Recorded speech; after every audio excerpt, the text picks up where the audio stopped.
네, 안녕하세요. 파운트에서 대표를 맡고 있는 김영빈이라고 합니다.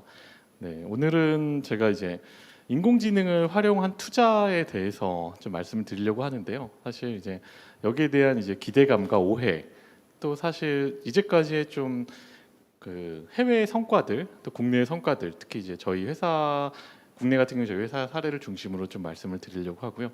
오늘 결국 이제 제가 말씀드리고 싶은 건 이 인공지능 투자에 대한 많은 사실 기대감들이 있는데 사실 여기에 대한 좀 진실에 대한 부분, 한계점, 그리고 사실 가장 이제 인공지능 투자를 잘 활용할 수 있는 분야, 그것이 저는 이제 연금이라고 보고 있고요. 또 그게 실제 글로벌 그런 모습들이 많이 데이터와 실적을 통해서 나타나고 있습니다. 그런 내용들을 오늘 좀 말씀을 드려보도록 하겠습니다. 일단 이제 저희 회사가 이제 인공지능 투자 솔루션을 제공하는 회사인데요. 이거를 이제 미국에서는 산업에 대한 그 인더스트리를 로보 어드바이저라고 좀 정의를 하고 있습니다. 그래서 로보 어드바이저가 뭐냐라고 하면 이 로봇 그 이런 AI가 자산 관리사, 그 파이낸셜 어드바이저와 그 로봇의 합성어이고요. 결국 이 자산 관리사가 하는 것 자체가 부자들의 전유물인 이 포트폴리오 투자, 기본적으로 개인들은 사실 한 개의 자산들을 전부 한 개 기업의 자기 자산을 모두 담거나 혹은 특정 자산의 부동산 하나를 사거나 하는 식의 투자 방식을 쓴다라고 하면 대체로 자산의 많은 사람들, 고액 자산 같은 혹은 기관들 혹은 연기금들 같은 경우에는 그렇게 한 개의 자산의 모든 자산들을 다 몰아서 투자하는 방식이 아니라 포트폴리오 투자, 분산 투자를 하게 됩니다. 이제 그런 이 목적에 맞는 그 자산 관리 서비스라는 것이 원래는 사실 일반 대중들은 접근하기 되게 어려운 서비스이죠. 그래서 미국 같은 경우도 약 7억 이상의 사실 자본가들, 한국의 경우도 대략 평균적으로 5억 이상이 그런 이제 대리석 쫙 깔려 있는 그런 그 PB 센터들의 문턱을 넘을 수 있는 기준인데요. 이거를 기술을 기반으로 대중들한테 제공해 주는 것, 이게 이제 로보 어드바이저 서비스의 핵심이다라고 보시면 됩니다. 모바일 기반으로 투명하고 또 편리하고 고객들이 언제나 사실 본인의 포트폴리오에 대한 조정들이 가능하게 해주는 것이 이 로보 어드바이저 산업이라고 이해하시면 좋을 것 같습니다. 그래서 이 로보 어드바이저 산업은 한 9년 전에 이 미국에서 처음 이 인더스트리가 태동하기 시작했고요. 지금은 이제 미국뿐만이 아니라 전 세계에 걸쳐서 이 로보 어드바이저 산업들이 확산돼 나가고 있고 특히 이 연금 시장을 중심으로 해서 엄청나게 빠른 속도로 계속 성장해 나가고 있습니다.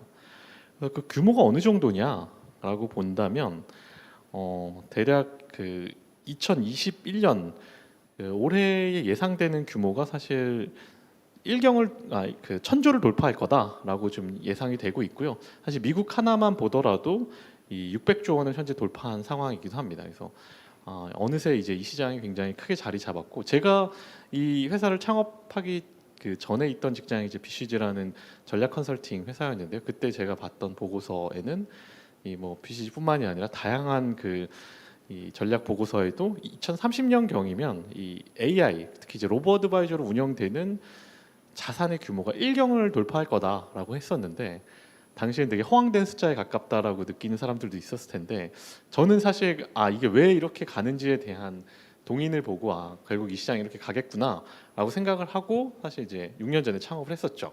근데 역시 이제 지금 그 방향대로 시장이 계속해서 빠르게 움직여 나가고 있는 것 같습니다. 역시나 이 시장을 미국이 주도하는 건 맞지만 미국 외에 전 세계 글로벌 다른 여타의 국가들도 굉장히 빠른 속도로 이 시장들이 좀 성장해 나가고 있는 상황입니다. 국내 같은 경우에는 이제 이 시장에서 되게 핵심적인 규제인 비대면 일임이죠. 비대면 일임이 풀린 지가 사실 그렇게 얼마 되진 않습니다. 한 2년 전에 풀렸고 제대로 이제 업체들이 서비스를 출시한 시기는 거의 작년부터고요.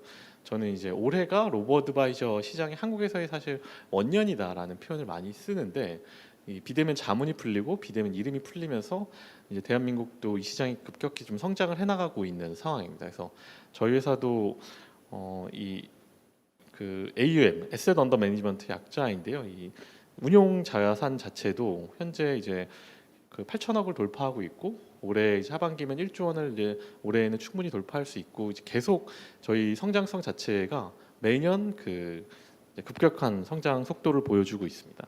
저희뿐만이 아니라 이 경쟁사를 포함해서 이 시장의 성장 속도가 빠르게 좀 증가하고 있는 상황입니다.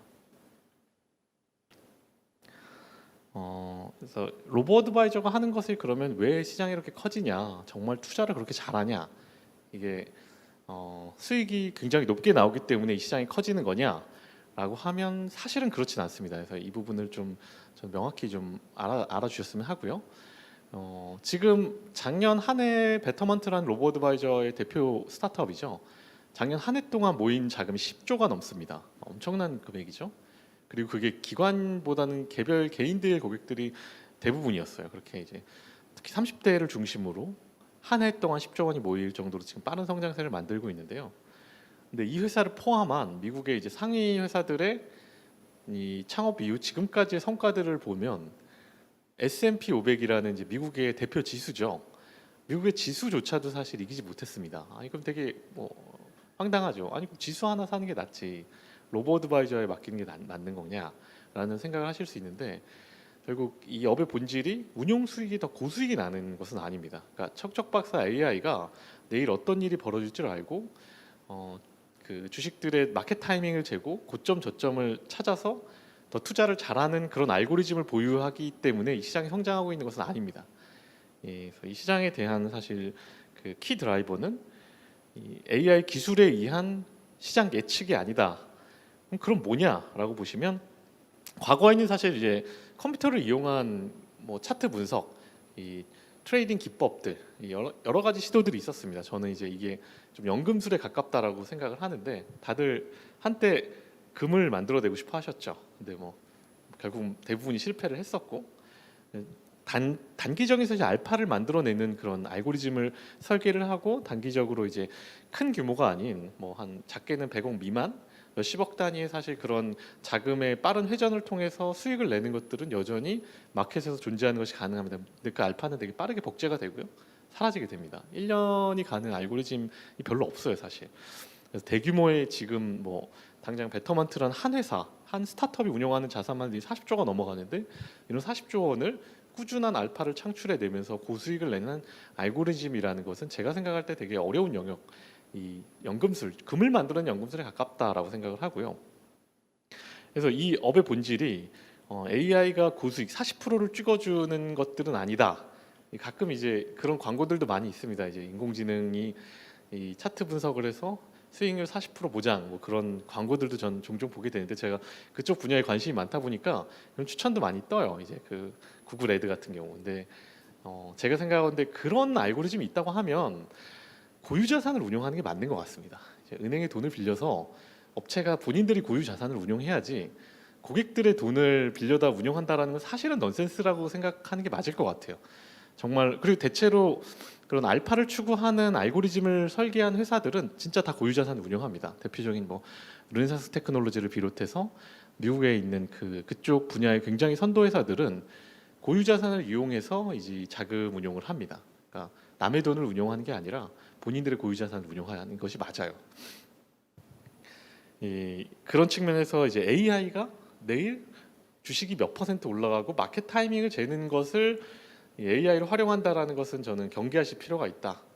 뭐 물론 뭐 그 누군가가 연금술에 성공하셨을 수도 있겠지만 저는 대체로 이 강의를 듣는 이제 소비자분들은 고객 관점에서는 항상 주의해서 바라보시면 합니다. 저희 회사가 사실 엔지니어가 많아요. 이미 직원도 60명이 넘어가고 이 해외에서의 뭐 그런 퀀트를 비롯한 뭐 시카고 경제학 박사님들, 코넬에서 금융공학 박사님들, 또 AI 그 연구하신 그 박사님들, 뭐 석사 인력들 많이 있지만 내일 주가 흐름 예측 못합니다. 되게 대한민국의 1위 그 로버드바이저 회사의 대표가 하는 말로서 어떻게 보면 부끄러울 수도 있겠지만 저는 아주 솔직하게 말씀드려야 될 것 같아요. 내일 주식의 흐름을 예측할 수 있는 건 워렌 버핏도 못하고요, 파운트도 못하고 구글도 못합니다. 이걸 할 수 있으면 사실 구글이 투자해서 돈 벌면 되는 거예요. 왜 굳이 다른 비즈니스를 하겠습니까? 그렇게 이해하시면 됩니다. 되게 오늘 중요한 사실 꼭 이해하셔야 되는 포인트예요. 로버들 뭘 잘하냐? 내일 사실 어떤 주식이 오를지 모른다라면 과연 뭘 하는 거냐라고 하면 시장은 기본적으로 예측하기 어렵다라는 관점 하에서 이 자산을 배분하는 겁니다. 사실 이 자산 운용사에 계신 분들은 되게 이건 너무 거의 새로운 얘기가 전혀 아닌 거예요. 당연한 얘기 아니야라고 이제 투자 성과의 90%를 결정하는 게 자산 배분이다. 결국에는 이제 에셋 얼로케이션에 있다. 사람들이 제일 궁금해하는 거는 피킹이죠. 셀렉션. 어떤 주식을 사느냐. 그다음에 관심 있는 거 그 주식을 언제 사고 언제 파느냐. 마켓 타이밍.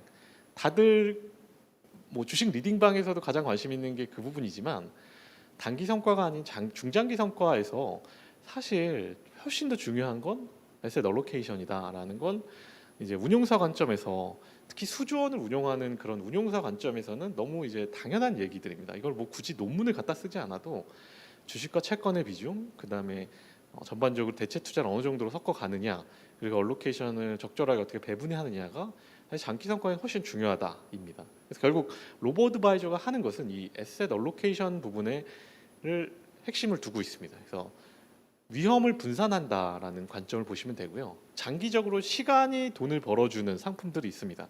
대표적인 게 미국 지수예요. 미국 지수에 저는 10년 뒤에 미국 지수가 지금보다 올라 있을 거라는 거에 제 전 재산의 레버리지를 걸어서 투자할 수 있을 것 같습니다. 20년 뒤에 지금보다 떨어질 확률이 저는 거의 0%라고 생각을 해요. 물론 뭐 그 전쟁 같은 극단적인 무언가 상황이 아닌 이상은 현재보다 사실 그런 지수들은 떨어질 수가 없습니다. 왜냐하면 기술은 발전하고 기업 가치가 증대되고 GDP가 증대하는 것처럼 기본에 있는 펀더멘탈 S&P 500이라는 그 지수의 속성에 있는 펀더멘탈이 시간이 지나서 돈을 벌어줄 수밖에 없습니다. 대표적인 것 중에서 금이라는 속성도 있죠. 부동산도 그렇습니다. 지금보다 20년 뒤에 금값도 올랐을 거고요. 부동산 값도 오를 겁니다. 이렇게 시간이 기본적으로 돈을 벌어주는, 반면에 환을 생각해 볼까요? 달러랑 원 달러의 격차가 시간이 지날수록 10년, 20년이 지날수록 끝간데 없이 격차가 벌어질까요? 그렇진 않죠. 이런 건 대표적으로 시간이 돈을 벌어주는 상품은 아니에요. 그러니까 그 속성 자체에 그 인플레이션이라는 요소가 있으면 기본적으로 시간이 지날수록 계속 가치가 상승하게 됩니다. 화폐 가치는 떨어지기 때문에 화폐를 또 계속 요즘같이 찍어낼 때는 더더욱 빠르게 그 화폐 가치가 떨어지게 되죠. 그런 속성이 기본적으로 있으면 대표적으로 그 자산은 시간이 지나서 올라가게 됩니다. 이렇게 시간이 지날수록 오르는 자산에 위험을 서로 분산시켜서 수익 위험 대비 수를 극대화시키는 것, 그게 이제 AI가 주로 분석하게 되는 모델이고, 여기에 대한 연구는 이미 지난 60년간 되게 많이 축적이 되었어요. 하늘 아래 갑자기 딥러닝이 떨어져서 이 막 로직이 발생한 게 아니고요. 마코이치라는 사람이 모던 포트폴리오 이론으로 20대 젊은 나이에 그 노벨상을 받았고요. 지금도 그때 증명한 수학적 공리는 깨지지 않았습니다. 그 이후에 뭐 지금 골드만삭스 같은 데서 일했던 블랙이나 리터만이라는 사람이 그 이론을 또 발전시키고, 고드는 여기에 배당이라는 걸 넣어서 배당 모형을 추가하고, 이게 다 경학 교과서, 경제학 교과서에 실리는 내용들이에요. 그러니까 60년간 돈을 어떻게 운용하지? 야, 내가 지금 10억, 20억이 아니라 1000억, 100억, 2000억? 수십조에 달하는 국민의 연기금들을 어떻게 운용하지에 대해서 금융공학이, 경제학이, 경영학이 계속해서 연구해왔던 사실 분야입니다. 풀어야 되는 문제였어요. 이 돈을 운용해서 잃지 않고 꾸준하게 불려나가고 이 장기 수익률을 만들어내는 것에 대해서 너무나 절실한 문제였기 때문에 이 문제를 풀어낸 학문적으로, 그다음에 실무단에서 계속해서 풀어왔었고요. 거기에 대해서 수학적 이론이, 금융공학적 방법론이, 최근에는 이제 AI, 딥러닝에 의한, 머신러닝에 의한 여러 가지 이제 시도들이 계속 이루어지고 축적돼 온 겁니다. 그래서 하루 아침에 사실 된 건 아니다. 그리고 이 문제의 본질은 오히려 자산을 지키고 꾸준한 성과를 내는 것에 되게 초점이 더 많이 맞춰져 있다라고 생각해 보시면 좋을 것 같습니다. 그렇게 오면 사실 연금이랑 연결될 수밖에 없는 거예요. 왜냐하면 이게 근본적으로 이 딥러닝이나 머신러닝도 수학적으로 통계학의 범주라고 보시면 됩니다. 이게 하늘 아래 새로운 기술이 아니라 사실 통계학에 대한 그 저희가 이제 AI에 대한 관점도 단지 이제 그 어플리케이션을 사용하는 사람과 통계학에 대한 충분한 이해도가 있는 사람들의 사실 내공이라고 표현할까요? 이 그 이해도가 달라요. 그러니까 결국에는 이 뿌리도 사실 통계학에 굉장히 근거를 합니다. 수학적 통계학이에요. 그러니까 시행 확률을 충분히 시행 횟수를 늘리면 확률적으로 수렴하게 되는 겁니다. 로버어드바이저 기술의 본질이 뭐냐라고 하면 어떤 업체가 수익률이, 저희 경쟁사가 저희보다 수익률이 2% 평균 수익률이 2% 높다고 해서 그 경쟁사의 알고리즘이 뛰어나다? 반대로 파운트가 타사보다 수익률이 높다고 뛰어나다? 저는 이건 되게 넌센스인 것 같아요. 왜냐하면 고객의 성향에 공격형이 많으면 더 높은 수익률을 기록하게 됩니다. 장기적으로. 결국에는 어떤 회사가 그럼 기술력이 우수한 로보 어드바이저 회사냐라고 하면 고객과의 약속을 지키는 회사입니다. 그러니까 이 기술의 본질은 충분한 사실 투자 기간, 그게 어떻게 보면 이 주사위 던지기의 시행 횟수인 거예요. 그러면 주사위를 한 번 던질 때 6이 나올 확률은 6분의 1이라는 말이 한 번 던질 때는 의미가 없어요. 그걸로 내 전 재산을 잃어야 되면 그게 6분의 1이고 5분의 1이고 아무 의미가 없습니다. 그런데 만약에 100만 번을 던질 수 있다? 그럼 6분의 1에 수렴하게 됩니다. 이때는 사실 통계적으로 굉장히 유의미한 사실 그 확률이 굉장히 유의미해지는 거예요. 이 투자라는 것은 자 당신이 한 낙폭 5% 혹은 낙폭 10% 손실을 10%까지 허용해 준다면 내가 장기적으로 10년에 걸쳐서 대략 7%의 수익률을 장기 투자 수익률을 10년 동안 연평균으로 가져다 주겠다. 그걸 지켜내는 겁니다. 그래서 100만 명이 투자하면 100만 명 중에 단 한 명도 그 약속을 지키지 못하는 사람이 없게 만드는 게 이 기술의 본질이라고 보시면 됩니다. 그렇기 때문에 연금이랑 잘 맞는 거예요. P2P 투자를 생각해 보시면 누군가는 사실 P2P 투자에서 디폴트율이 지금 뭐 7, 8% 이렇게 그 된다라는 얘기를 들었는데 그러면 100명 중에서 92명은 행복하지만 8명은 돈을 다 잃는 거예요. 뭐 코인도 그렇죠. 코인도 사실 누군가 굉장히 많은 돈을 벌 수 있겠지만 누군가 극단적으로 사실 돈을 다 날리기도 하고. 근데 이제 그 우리가 노후를 대비해야 되는 연금들을 그렇게 운영할 수가 있을까요? 그럴 수는 없죠. 그럼 내 노후가 사실 폐지를 주우러 다니는 극단적인 절대 빈곤에 빠지기 때문에 잃지 않아야 되는 돈입니다. 그렇기 때문에 그래서 잃지 않아야 돈을 예금에 넣으면 지금 어떻죠? 예금은 인플레이션도 거의 못 따라가고 뭐는 상황이 돼버렸죠. 그러면 계속 내 현금 가치는 떨어지는 상황에서 예금은 결국 나를 확실한 빈곤에 빠뜨리는 길이거든요. 그래서 이 로보 어드바이저가 지향하는 건 확률적인 분석을 통해서 이런 기존에 있었던 퀀트 이론들, 그다음에 AI 방법론을 통해서 고객과의 약속을 지키는 겁니다. 당신이 나한테 어느 정도의 위험을 허용해 줄 거냐, 이 AI가 사실 낙폭 어느 정도까지 허용을 해줄 수 있는지 거기에 맞춰서 성향과 상황입니다. 내가 은퇴를 앞두고 있다면 공격적으로 운영하면 안 돼요. 은퇴를 앞두고 있는 시절 코로나가 터져서 자산에 반토막이 나버리면 S&P 500이 한 달에 38%가 빠졌습니다. 그런 상황에 처하지 않게 그 사람의 성향과 상황에 맞춰서 포트폴리오를 구성하고 위험을 관리하고 장기적으로 약속한 수익률을 가져다 주는 것, 이게 이 로보 어드바이저 AI로 활용하는 사실 현재 그 투자 원리라고 이해하시면 될 것 같습니다. 로보 어드바이저가 그럼 어떤 부분에서 좀 더 잘하냐? 일단 상관관계 분석에서는 데이터가 굉장히 유의미합니다. 이 데이터 분석에서 가장 안 맞는 게 수익률 예측이에요. 수익률 예측이 되면 홀짝 놀이로 사실 뭐 선물 옵션 시장에서 레버리지 걸어서 수조 원을 몇 달 안에도 벌 수 있어요. 그 예측치가 뭐 90%일 필요도 없고요, 60%만 넘어도 됩니다. 안 맞아요. 정말 안 맞습니다. 데이터를 분석해서 반면에 이 변동성은 꽤나 데이터 분석의 의미가 있어요. 채권의 변동성이 갑자기 지난 10년간에 비해서 내년 한 해 극단적인 변화를 일으키지 않습니다. 생각보다 변동성이라는 것은 되게 릴라이블한 그 데이터고요. 또 한 가지가 변동성만큼은 아니지만 상관관계, 자산들의 서로의 움직임들, 주식이 빠질 때 채권이 방어해 준다는 기본적인 상식에 의거한데 데이터를 분석해봐도 역시나 이러한 부분들이 크게 범주를 벗어나지 않았어요. 물론 몇몇 시장의 패턴에서 약간 드라마틱한 변화를 일으키는 자산들이 있어요. 근데 그것도 역시나 이 패턴화 시킬 수 있습니다. 그런 부분에서 이제 상관관계 분석이라는 것은 로보 어드바이저가 인간보다 더 잘하는 영역이고요. 또 시장의 상황이 계속 변해요. 예를 들면 방금 말씀드렸던 그런 상관관계도 미국의 중소형주와 그런 리츠 같은 부동산과는 평소에는 사실 해칭의 효과가 꽤 있는데 위기 상황이 오면 뭐 0.95%, 0.95%가 아니죠. 이제 그 상관관계가 확 치솟습니다. 움직임이 같이 빠지는 거예요. 그러면 이게 해칭 효과가 없는 거거든요.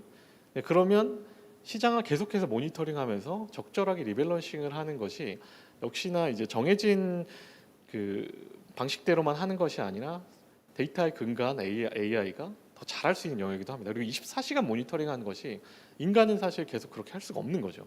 그리고 지금 세 번째 포인트도 꽤 중요한데 이 감정에 휘둘리지 않고 의사결정을 하는 점, 이 부분 또한 역시 AI가 상당히 또 잘할 수 있는 영역입니다.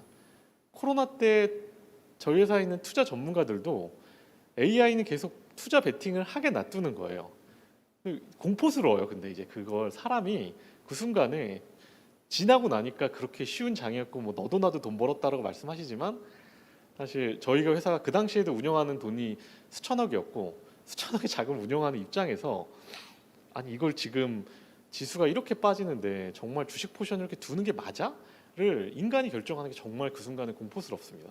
근데 AI에 입각한 의사결정이라는 건 사실 그냥 합리적이고 일관되게 결정하기 때문에 결국에는 저희는 리스크도 어느 정도 방어해냈고 꾸준한 사실 투자 성과를 만들어내서 그 코로나 때 더 극적인 성장을 많이 가져오게 됐죠. 자금도 많이 늘었고요. 이 시장이 커지는 건 결국에는 과거에는 투자가 액티브 펀드 시장이었습니다. 그래서 고수익을 내는 이런 액티브 펀드 시장에서 이 패시브 펀드 시장으로 이동하는 것, ETF가 커지고 인덱스 펀드가 만들어지는 게 로보어드바이저가 커진 이유고요. 고객의 기대 수익률이 낮아졌기 때문입니다. 금리가 낮아지고 투자에 대해서 되게 투자에 대한 성과를 내기가 어려워지는 것으로 인해서 로보어드바이저 시장이 커지는 거고요. 다시 말씀드리지만 하늘 아래 새로운 AI 기술로 인해서 어마어마한 수익을 창출하고 있기 때문에 이 시장이 커지는 것은 아닙니다. 그렇게 이해하면 저는 오해에 가깝다. AI를 통해서 고수익을 내니까 돈을 맡기라는 것은 항상 경계하셔야 된다라고 좀 말씀드리고 싶고요. 이 국내 연금 시장을 저는 좀 되짚어드리고 싶은데요. 이 전체 자산관리 시장에서 가장 빠른 성장성을 좀 보이고 있는 시장입니다. 매년 연평균으로 이렇게 8% 이상의 성장을 하고 있고요. 그리고 이제 대한민국에서는 이 로보어드바이저가 커질 수밖에 없는데 아까도 제가 로보어드바이저는 키드라이버가 뭐다? 이 투자에 대한 기대 수익률이 낮아지고 사람들이 액티브에서 패시브로 이동하면서 저금리, 저성장 기조가 사실 핵심이라고 말씀을 드렸는데 한국은 더 큰 게 있어요. 저출산이에요. 저출산이라는 단어조차 맞는지 모르겠어요. 한국은 이제 인구 절벽 국가라서 이 저라는 단어조차도 되게 그 무색할 만큼 대한민국은 사실 향후 이 성장성과 그 다음에 이제 연금, 국민연금 관점에서 되게 연기금을 운영하는 데서 되게 어려움을 처할 수밖에 없는 상황에서 사람들이 사적연금을 운용해야 됩니다. 본인들이 공적연금만 기대하거나 혹은 본인의 노동소득만으로 노후를 다 대비하는 게 그러니까 자본소득 없이 노후를 대비하는 것이 거의 불가능한 나라가 돼버렸어요. 지금 30대 37% 노인 파산 상태라고 합니다. 생애 소득보다 생애 지출이 압도적으로 큰 거죠. 내가 일하는 시기는 똑같은데 뭐 은퇴가 지금 80세가 됐나요? 아니죠. 근데 수명은 100세, 120세를 얘기하고 있습니다. 소득이 지금 두세 배 늘었나요? 아니죠. 네. 자본소득 없이는 대비가 될 수가 없습니다. 그래서 이 시장은 커질 수밖에 없다. 그런데 반면에 우리나라의 그 여기 계신 분 중에서 뭐 기자님들 오늘은 듣는 분들이 없지만 온라인에서 들으시는 분들도 본인 퇴직연금 DC형 어떻게 운영되는 분 있는지 제가 주변에 금융업계 증권사에 일하시는 분들 또 은행에 일하시는 분들 뭐 IT 회사 뭐 벤처 캐피탈리스트들 다 만나보는데 그렇게 똑똑하고 금융권에 계신 분들이 본인들 DC형 퇴직연금이 어디서 어떻게 운영되는지 모르시더라고요. 우리나라의 그 DC형 뭐 DB까지야 어차피 기업이 책임지니까 DC형 퇴직연금의 수익률은 사실 2%가 안 됩니다. 지난 사실 그 꾸준한 성과들을 보면 대부분이 원리금 보장형에 들어가 있어요. 이 실적 배당형이 아니라 이게 사실 저는 거의 국가적 금융계에 있는 범죄에 가깝다라고 전 얘기를 하는 사람인데 이걸 다 끄집어내서 투자를 시켜야 됩니다. 그래서 결국 고용노동부도 뭐 기사대로 정말 이제 어느 정도 진척이 될지 모르겠지만 이런 로보 일임 허용을 검토하겠다라는 내용들도 기사에서 한번 본 적이 있고요. 그래서 결국 이 충분하게 사실 이런 파이낸셜 어드바이저들이 한국에는 되게 어떻게 보면 고도화된 사실 인력들이기 때문에 모든 개인들한테 서비스를 줄 수가 없습니다. 이것이야말로 기술이 대체해야 되는 거고요. 가장 잘 맞는 게 사실 다시 말씀드리지만 이제 AI를 통한 리스크 관리, 꾸준하고 안정적인 성과는 정말 AI가 잘할 수 있는 영역입니다. 그래서 이 시장이 앞으로 커질 수밖에 없다라고 좀 말씀드리고 싶고요. 그래서 지금 최근에는 연금저축보험 수익률 자체가 너무 낮기 때문에 거의 1%의 수익률이 계속되고 있죠. 찾아보시면 한숨 나오실 겁니다. 저는 마이너스 수익이 아니라 그러니까 나 수익 마이너스야. 이분은 좀 괜찮은 것 같아요. 왜냐하면 운용을 하고 있는 거거든요. 언젠가는 플러스가 나고 플러스가 원리금 보장형부터 크게 나실 거예요. 그래서 저는 본인의 DC형을 까봤는데 내 DC형이 마이너스야. 괜찮습니다. 이 투자에는 왕도가 없어요. 리스크만큼 리턴이 오는 겁니다. 그런데 꾸준한 1%대다. 원리금 보장형이다. 이게 문제입니다. 이게 문제예요. 그거 꺼내서 마이너스가 되더라도 적극적으로 운용을 하셔야 됩니다. 그래야 본인의 노후가 대비돼요.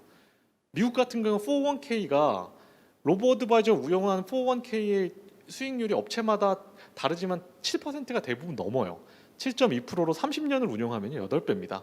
40년을 운용하면 16배고요. 내가 30세에 맡긴 금액을 90세에 꺼내서 쓰시면 64배로 찾아서 쓰실 수 있어요.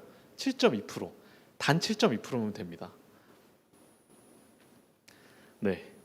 그래서 해외 사례를 보면 이게 연금이랑 정말 잘 맞아요. 근데 이제 이 연금성 자산들을 AI가 운용하고 디지털 마케팅을 통해서 온라인으로 전환하는 것에 되게 한계점들이 있는 거죠. 왜냐하면 고객의 저항이 커요. 20년씩 운용하는 이 연금 자산을 내가 클릭 몇 분으로 광고 보고 모바일로 가입을 한다고 해서 사실 거기에 대한 30대, 20, 30대는 좀 저항이 적은데 40, 50대는 굉장한 사실 반감들이 있죠. 심리적 장벽들이 있어서 이걸 이제 하이브리드 기반으로 사람과 결합이 돼서 이 영업을 사람이 뚫고 휴먼 터치들을 하면서 운용은 AI가 해주고 운용에 대한 여러 가지 성과들이나 이슈들을 또 레포팅 해주면서 시장을 키워나가고 있습니다. 그래서 이게 한계점에 도달했다가 아니라 저는 외연이 확대된다라고 생각을 해요. 미국 같은 경우엔. 그래서 이 시장이 계속 확대가 되고 있고요. 그래서 핀테크에서 이제 W 회사들도 하이브리드 RA를 통해서 자산 관리 서비스를 제공을 하고 있습니다. 저희 파운트가 제가 오늘 약간 앞서 너무 많은 얘기를 했는데요. 파운트는 이러한 상황에서 이제 저희가 AI를 통해서 이런 연금 시장들을 굉장히 공략을 적극적으로 해나가고 있고요.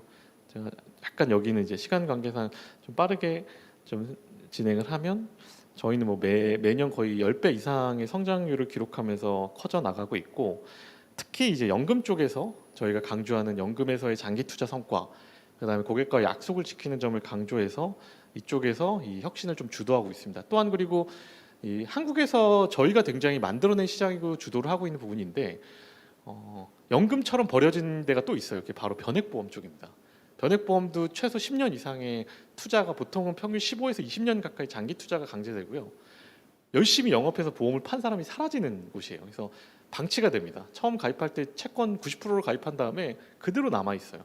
그런 경우가 너무 비일비재한, 대략 이제 그 보험에 가입한 57% 이상이 이 고아라는 표현을 쓰죠. 방치된 고객이 발생하는 건데, 여기를 저희가 이제 카톡 기반의 이 변액보험 사후 관리라는 이 펀드 관리 솔루션을 통해서 혁신을 주도하고 있고요. 이 부분에서 실제 고객의 투자 성과도 2% 이상 저희가 전수조사를 통해서 이제 그 제공한 솔루션 클라이언트들과 이제 봤는데 실제 수익률도 확실한 상승을 기록하고 고객의 만족도 또한 확실하게 좀 제고를 한 바 있습니다. 그래서 이러한 것들을 좀 매트라이프랑 글로벌 보험사랑 제공을 하고 삼성생명과도 좀 제공을 했었고요. 앞으로도 저희가 이제 현재 20개 넘는 기관들을 통해서 은행들, 자산운용사들, 저희 자사의 파운트 앱에서 다운로드 쉽게 받을 수 있게 이제 직접 저희 온드 채널을 좀 구성하고 있고, 이 대한민국에 있는 다양한 금융기관들과 손을 잡으면서 이 대한민국의 이 연금 시장을 AI를 기반으로 꾸준하게 좀 혁신해 나가고자 합니다. 그래서 다시 말씀드리지만 연금 시장에서만큼은 이제 AI를 활용하는 것이 적극적으로 검토돼야 된다. 그리고 퇴직연금의 운용에서 저는 이제 AI가 적극 도입돼야 된다라고 좀 말씀드리고 싶고요. AI를 통한 주식 짓기 아직은 저는 시기상조다. 그렇기 때문에 이 부분에 대한 지나치는 환상과 기대를 통한 건 부분은 항상 경계하셨으면 합니다. 네, 이상 좀 마치도록 하겠습니다. 감사합니다.